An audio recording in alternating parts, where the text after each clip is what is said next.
We're going to bring up your last couple guests. Make some noise, get some energy going on here. Very funny man. Give it up for Fred Kerr.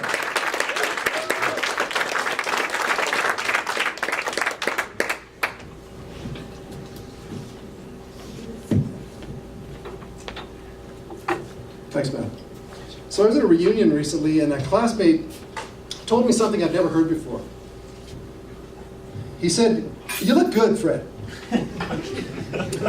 You look surprisingly good." That's something I would have preferred to hear from, I don't know, a female classmate, but I don't get a lot of compliments, so I just went with it. Turns out he explained to me that the alumni magazine had actually listed me as deceased. Yeah. We both enjoyed the fact that the title of the alumni magazine is actually In Touch. So I didn't actually die, folks, but like a lot of Calgarians, I feel like I died a little inside when I lost my job. Yeah, thanks for the sympathy, I appreciate it. Died a little inside, lost my job, but I won't be unemployed for long. And the reason is that I have the same academic qualifications of Justin Trudeau. We both have a Bachelor of Arts degree in literature. You know, as a fellow BA holder, I can't help thinking that Canada being run by Justin is a bit like the entire country showing up for a gunfight, armed only with a selfie stick. I've made changes to my diet, folks, since I lost my job. I'm trying to eat a lot more free-range, locally grown, organic squirrel. Squirrel's an acquired taste, folks. But you gotta try my flambé d'écureuil écrasé. I should have explained that my undergrad is actually in French literature. That's squished squirrel on fire. Here's a little shout out, we're talking about food. A little shout out to those of you who are not actually allergic to gluten, but are maybe just avoiding gluten because that's so trendy. You know, gluten-free food is devoid of nutrients, costs extra, and best of all, tastes like shit. So here's the thought, maybe just eat some damn gluten and try to be less of a douche. Douchiness matters, folks. Trump starts World War III, cannibalism starts up. First people eating in that scenario are always going to be the most annoying people, the gluten avoiders, and of course our friends the vegans, neither of whom are strong enough to fight back. Thank you for that. So within the next year, you folks have probably heard that marijuana is going to be legal in Canada. We excited about that, anyone? Yeah, so the police will be able to pull us over and check our saliva for cannabis, but only if they have a thing called reasonable suspicion. So you can look forward to a totally new kind of check stop, where the cop just reaches in your car window with a gigantic bag of Doritos. Cracks them open and checks you for drool. You know, kids, folks, you can't feed your kids squirrel every night of the week, I found. So I've been down to the shopping center, and I found the grocery stores have got a new kind of fish. Fish is healthy, right? Called tilapia.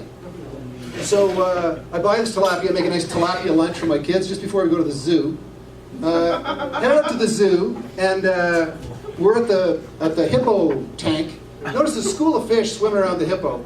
The zookeeper says to me, you know, the amazing thing about these fish is that they actually help keep the tank clean by consuming the hippo excrement, let's just say. And I said, well, what would be the name of that helpful shit-eating fish? He said, that's tilapia, sir. Folks, that was the last time we ever ate tilapia in our house. That was less of a joke and more of a public safety announcement. Anybody else have trouble? Anybody else have trouble with Starbucks getting your name wrong? That ever happened? Yeah, my name's got only 4 letters, F-R-E-D, but I'm watching barista Brittany really focus, bear down as she scrawls that on the cup. A couple of minutes later, her teammate, barista Michaela, calls out, tall mocha, ready for, and she squints at the cup and she says, sorry, is it Fred or fired? And she shows me the label and it says F-I-R-E-D. And I said, you know what, Michaela, to be honest, it's both. But I'm at peace with it now. Listen, while we're talking about that, I don't suppose you got any job openings here. Because I've got a BA in literature and I am great at spelling. When I was a kid, parents signed me up for Cubs. Cubs are boys between the ages of 8 and 10 years old who can't do sports.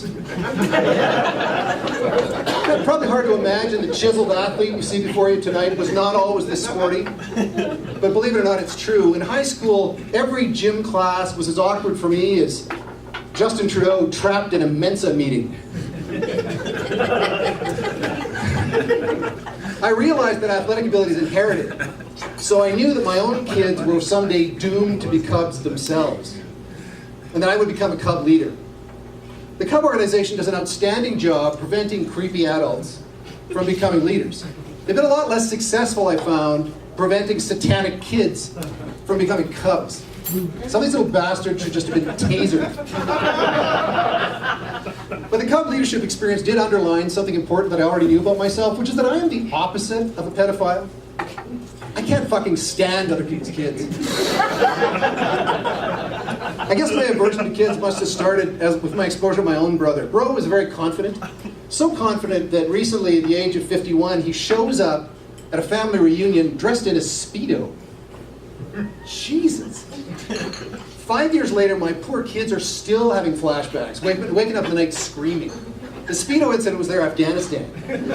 I would have said Vietnam, folks, but you're a young-looking crowd. You know, body shaming is a very serious issue for women, but let's spare a moment to think about the men who've been scarred by it, as I have. After years of therapy, I can confess to you folks that I am deeply, deeply ashamed of my brother's body.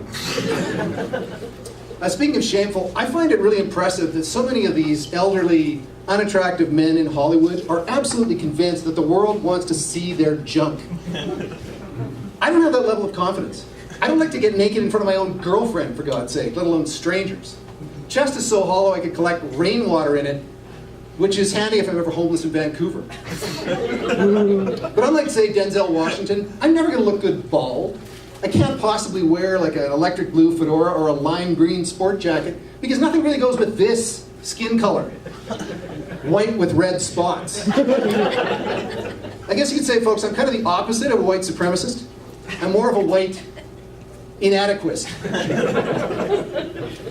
You know, over across the pond in across the Pacific, the dictator of North Korea, Mr. Kim So-Fat, he's got a bit of a branding problem, doesn't he? Because for all the things he could have called his favorite weapon, you know, that missile that falls harmlessly into the ocean, he decides to call it the no-dong. Folks, just a word of advice from a former marketer. If you're trying to strike terror into the hearts of an English-speaking population, maybe open the wallet a little, convene a focus group of English speakers. Bring in a marketing guy, because in the English language, no dong is just not intimidating. You know, speaking of inappropriate dong use, there's a group of fertility doctors, ran short of sperm donors, started using their own semen to fertilize patients' eggs. Sadly, this is a true story. You can look it up. It's very common. I guess these clowns figured that the victim should just be grateful to have a doctor in the family. Anyway, they are being sued, of course. They're being sued for negligence, for breach of trust, and my personal favorite, they're being sued for cavalier use of sperm.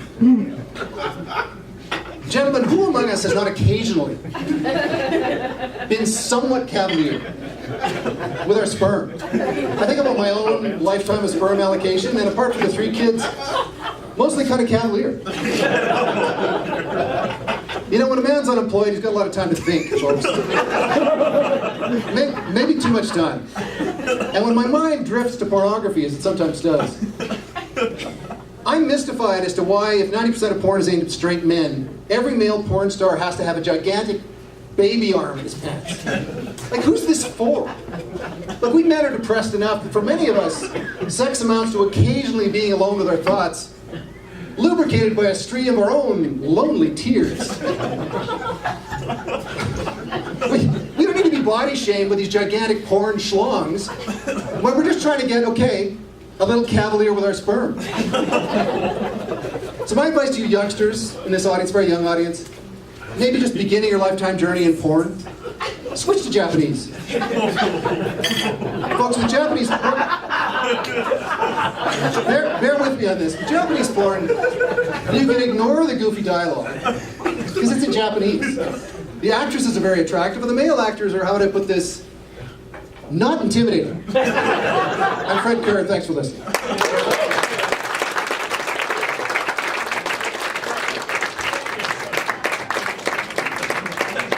The comics never know which way we're coming. It's just so bright up here. That's why it's so funny. You're like, how does he not see him? It's like two suns.